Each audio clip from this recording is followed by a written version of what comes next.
Olá, a nossa aula de hoje será sobre a conquista espanhola da América. Sob qualquer ângulo que se avalie este advento, o que vamos constatar é que tratou-se de uma grande catástrofe. Não que a colonização da América tenha sido, em especial, mais violenta do que as outras colonizações. Negativo. Todas elas se utilizaram de bastante violência, de muita injustiça. Mas a colonização espanhola, ela traz em si um requinte de crueldade que nós iremos tratar aqui de alguns desses aspectos. Logicamente que não dá para tratarmos de todos, mas veremos alguns desses aspectos aqui. O início da conquista começa efetivamente no ano de 1492, quando se deu a descoberta da América. As primeiras terras atingidas pelos europeus foram as Antilhas. Chegaram em uma ilha grande que denominaram de Santo Domingo. Inicialmente chamaram de Hispaniola, depois de Ilha de Santo Domingo. Nessa ilha hoje existem dois países, Haiti e República Dominicana. Estima-se que quando os europeus ali chegaram, existia cerca de meio milhão de nativos. E com pouco menos de 60 anos em que esses europeus chegaram ali, já não havia praticamente nenhum. Isso já demonstra o verdadeiro desastre demográfico que representou o contato do europeu com o índio. No continente, os dois principais estados soberanos eram o Império Inca no Peru e o Império Azteca no México. O Império Azteca foi conquistado em 1519 e o Império Inca em 1532. Ambas as conquistas se deram de forma muito violenta. Foram lançado mão por parte dos espanhóis um procedimento extremamente violento nesse contato com os índios. Os espanhóis chegaram em busca de ouro, queriam enriquecer rapidamente e exploraram os índios de todas as formas que eles acharam por bem assim fazer para conseguir o seu ideal, que era enriquecer sem trabalhar, sem sujar as mãos. O Império Inca vai começar a decair quando morre o imperador Huayna Capac. Huayna Capac, quando morreu, ele não deixou um sucessor indicado. E houve uma guerra sucessória, uma disputa sucessória muito grande entre seus dois filhos, Huáscar e Atahualpa. E os espanhóis chegaram justamente nesse momento em que estava havendo essa disputa no Império Inca entre esses dois irmãos, Huáscar e Atahualpa. Os espanhóis, para poder conquistar toda a América, eles lançaram mão de diversos artifícios. Eles eram minoria. Estima-se que em todo o continente havia cerca de 100 milhões de pessoas de diversas etnias, e muitas dessas etnias foram extintas. Os espanhóis se utilizaram de violência pura e simples, violência crua, outras vezes de astúcia, atiçando os ódios que haviam ali naquela região, ou seja, as disputas, acirrando as divergências, colocando uma tribo contra outra, um povo contra outro e depois destruindo ambos. Então eles se utilizaram de vários artifícios. Além desses artifícios de utilizar da astúcia, de jogar um contra o outro, e de vez ou outra utilizar também a violência pura e explícita, cada espanhol era uma bomba bacteriológica ambulante. Eles trouxeram muitas doenças com as quais eles infectaram muitos índios, que não tinham imunidade para essas doenças, como gripe, varíola, tifo. Os espanhóis espalharam essas doenças e houve uma mortandade muito grande. Fora isso, nós vamos ver também, neste processo de ocupação, a utilização da violência, uma violência cada vez maior, cada vez de forma praticada de forma mais superlativa. Vamos ver os espanhóis destruindo, matando e explorando, levando os índios à exaustão. Vamos ver esse relato por parte de uma pessoa que foi contemporânea desses fatos. Eu vou daqui a pouquinho fazer uma leitura breve aqui para vocês de um relato feito por um padre dominicano, um frei dominicano chamado Bartolomeu de las Casas. Esse sujeito inicialmente era um encomendeiro, ele recebeu um repartimento, onde ele era responsável por uma grande quantidade de indígenas que ele colocava para trabalhar nas encomendas ou também destinava para as minas, para o trabalho da mita. Bartolomeu de las Casas, inicialmente, era um encomendeiro, era uma pessoa que concordava com a forma pela qual a colonização estava se dando. Porém, aconteceu, vamos dizer assim, um milagre ou uma reviravolta na vida desse sujeito. Ele foi transferido para Cuba em 21 de dezembro de 1511 e lá ele escutou um sermão pregado por um frei chamado Antônio de Montesinos. O nome desse sermão era o Sermão do Advento. Nesse sermão, Antônio de Montesinos pregava a dignidade dos índios. A verdade é que depois desse sermão aconteceu um milagre na vida de Bartolomeu de las Casas. E Bartolomeu de las Casas deixou para a posteridade escritos que denotam a crueza, a violência e a selvageria com a qual os espanhóis conquistaram a América. Como eles praticamente dizimaram nações inteiras, pessoas, etnias. Eu tenho aqui na minha estante um pequeno livro. É um livro, como vocês veem, pequeno, mas muito denso no fluxo de ideias e no relato espantoso que faz da conquista espanhola da América. O nome do livro, como vocês estão vendo, é O Paraíso Destruído. E eu vou fazer aqui uma leitura de um pequeno trecho desse livro para que a gente possa fazer aqui uma reflexão sobre o teor dessa violência praticada contra os índios. Vamos fazer a leitura. Na ilha espanhola, que foi a primeira, como se disse, a que chegaram os espanhóis, começaram as grandes matanças e perdas de gente, tendo os espanhóis começado a tomar as mulheres e filhos dos índios para deles servir-se e usar mal, e a comer seus víveres adquiridos por seus suores e trabalhos, não se contentando com o que os índios de bom grado lhes davam, cada qual segundo sua faculdade, a qual é sempre pequena, porque estão acostumados a não ter de provisão mais do que necessitam e que obtêm com pouco trabalho. E o que pode bastar durante um mês para lares de 10 pessoas, um espanhol o come ou destrói num só dia. Depois de muitos outros abusos, violências e tormentos a que os submetiam, os índios começaram a perceber que esses homens não podiam ter descido do céu.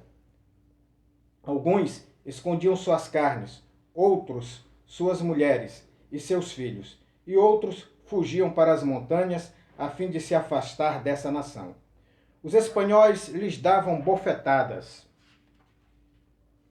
socos e bastonadas, e se ingeriam em sua vida até deitar mão sobre os senhores das cidades. E tendo chegado a tão grande temeridade e dissolução, que um capitão espanhol teve a ousadia de violar pela força a mulher do maior rei e senhor de toda esta ilha.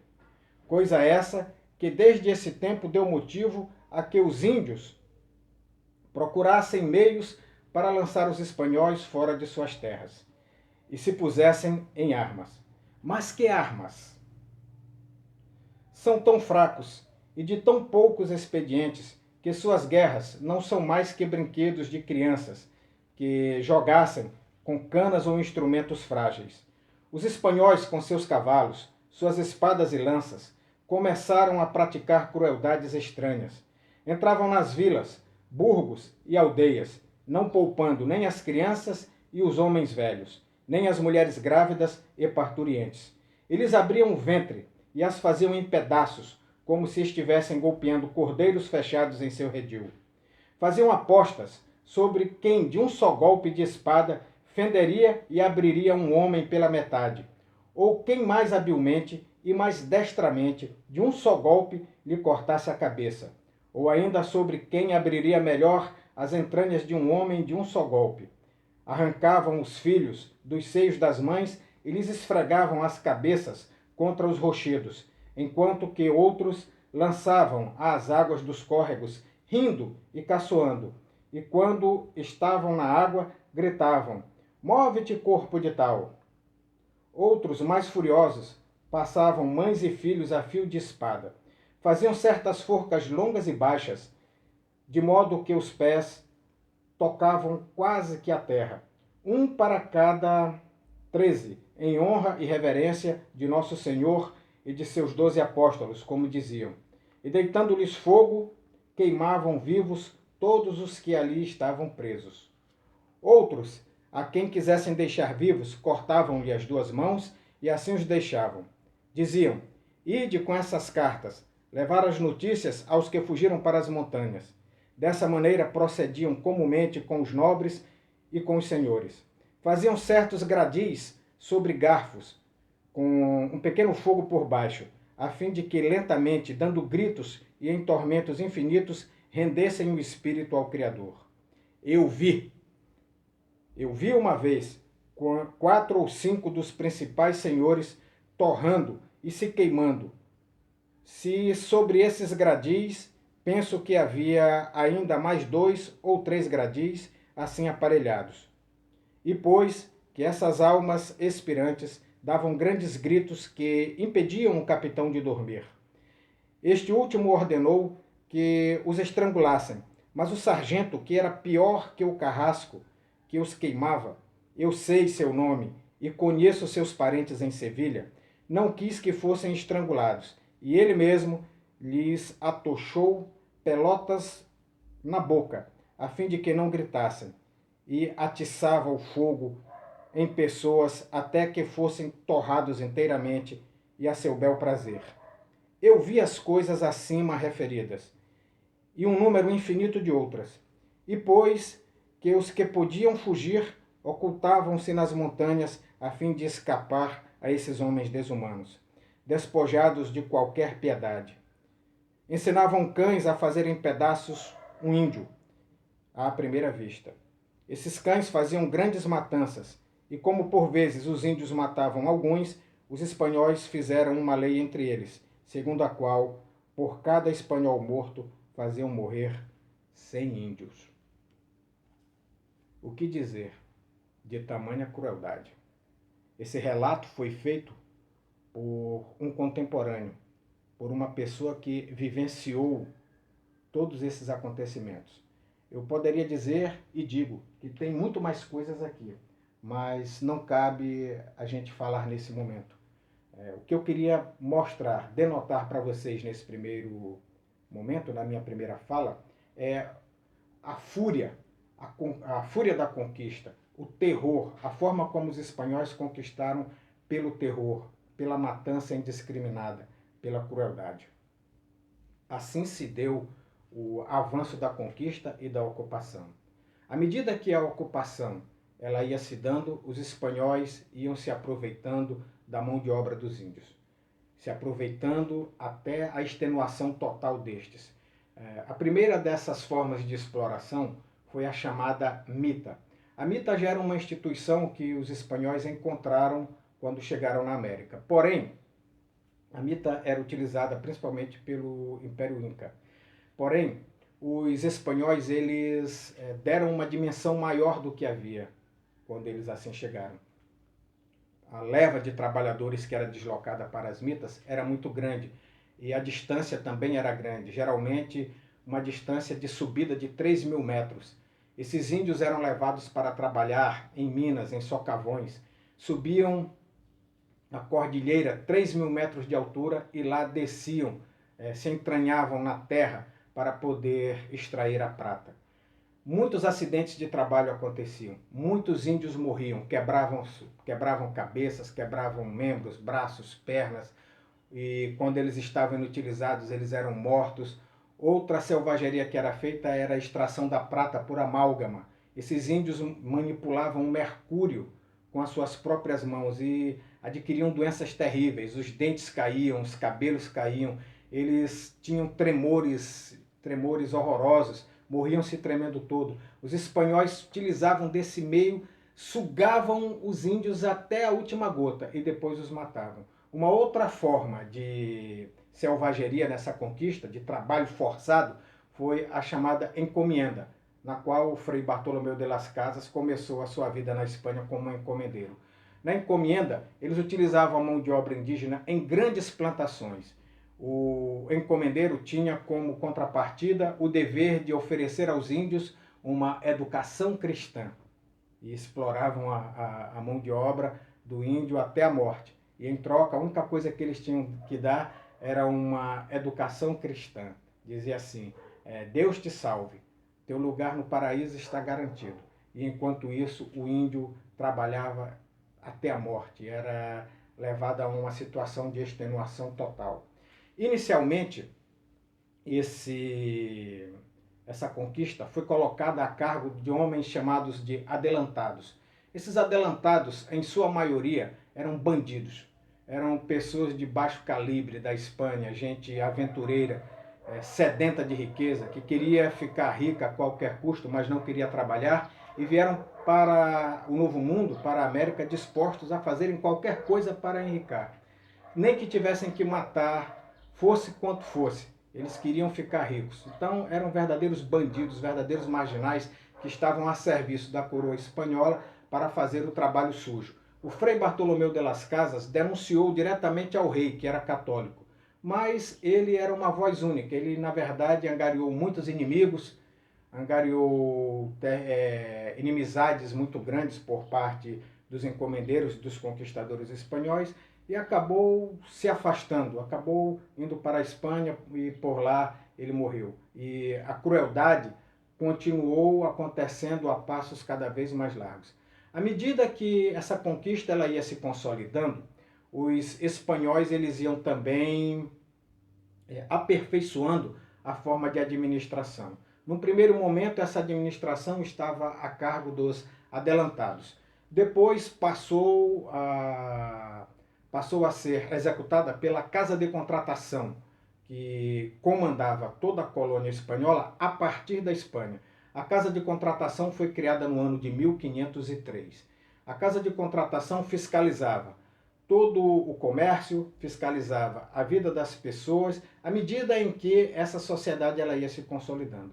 Essa sociedade ela estava dividida da seguinte forma. Imaginemos uma pirâmide. Na parte alta da pirâmide, no cume da pirâmide, estavam os chapetones. Esses chapetones eram espanhóis nascidos na Espanha, eram aqueles espanhóis legítimos. Esses ficavam a cargo da administração, do exército, da aplicação da justiça e da religiosidade. Então os chapetones eram aqueles que compunham a classe mais alta dentro dessa sociedade colonial. Depois vamos ter os crioulos. Os crioulos também eram espanhóis legítimos, porém nascidos na colônia. Esses crioulos, eles tinham um certo poder local, porque eles comandavam os ayuntamientos, que depois recebeu o nome de cabildos, que eram câmaras municipais. Geralmente esses crioulos eram grandes fazendeiros e também grandes comerciantes, praticavam comércio. Então eram pessoas ricas. Depois dos crioulos, nós teremos os mestiços. Os mestiços eram os trabalhadores livres, pessoas que viviam do seu trabalho, geralmente, na sua maioria esmagadora, filhos de espanhóis, homens e índias, muitos deles filhos de estupros. Tá? Então esses aí eram os mestiços. Abaixo dos mestiços nós vamos ter os índios numa situação de escravidão, trabalhando na mita e trabalhando na encomenda, trabalhando nas minas, pegando ouro e prata para os espanhóis, enriquecendo os espanhóis e também trabalhando nas imensas fazendas. E à medida que essa sociedade ela ia se consolidando, como eu falei para vocês, a administração também ia se aperfeiçoando. Passou das mãos dos adelantados para a Casa de Contratação. Depois da Casa de Contratação, foi criado em 1524 o Conselho das Índias. Tá? E os espanhóis dividiram também o seu domínio em vice-reinos. O vice-reino da Nova Espanha, o vice-reino do Peru. O Peru era a região que hoje é o Peru e a Bolívia. O vice-reino do Prata e o vice-reino de Granada. Os espanhóis também instituíram o regime de Porto Único para evitar o contrabando. Esse regime de Porto Único, nós vamos ter toda a atividade comercial e arrecadação de impostos sendo realizadas pela Casa de Contratação. E para melhor controlar o comércio, eles criaram um sistema de porto único e criaram um sistema de frotas de navios que saíam carregados com o ouro e com a prata que eram roubados aqui. Muitos desses navios espanhóis eram roubados em alto mar por ladrões ingleses ou ladrões holandeses. Exatamente, vamos usar o termo correto, ladrões. Ladrão roubando ladrão. O espanhol roubando e matando aqui e sendo roubado em alto mar por ladrões ingleses e ladrões flamengos, ladrões holandeses. Então vamos falar o português bem claro, não tem por que ficar utilizando o palavreado bonito e floreado. Na verdade era o que acontecia. Nesse regime de porto único, o único porto que recebia as mercadorias vindas da América, vindas do Novo Mundo, era o porto de Sevilha, na Espanha. Por que eles adotaram esse sistema? Porque com esse sistema adotado, eles tinham maior controle, eles tinham um controle mais rígido sobre a economia e sobre a vida das pessoas na colônia. Então, na América, saíam mercadorias dos portos de Veracruz, no México, do Porto Belo, no Panamá, e do Porto de Cartagena, na Colômbia. Então, desses três portos, Veracruz, no México, Porto Belo, no Panamá, e Porto de Cartagena, na Colômbia. A Colômbia era o que hoje representa o país Colômbia e o país Venezuela. Então, ali havia um porto também, um Porto de Cartagena. Então, das Américas, ou seja, da América do Novo Mundo, apenas desses três portos saíam mercadorias. E na Espanha, apenas o porto de Sevilha recebia. Tudo isso para controlar e para evitar qualquer outro tipo de comércio, que era considerado como comércio ilegal, como contrabando. Então, até que finalmente se desse os movimentos de libertação da América, essa foi a tônica. Foi assim que a Espanha controlou toda a América, a sua parte, a sua conquista na América, a chamada América Espanhola. Assim nós terminamos a aula de hoje. Desejo a todos vocês muito sucesso, um grande abraço e até o nosso próximo encontro.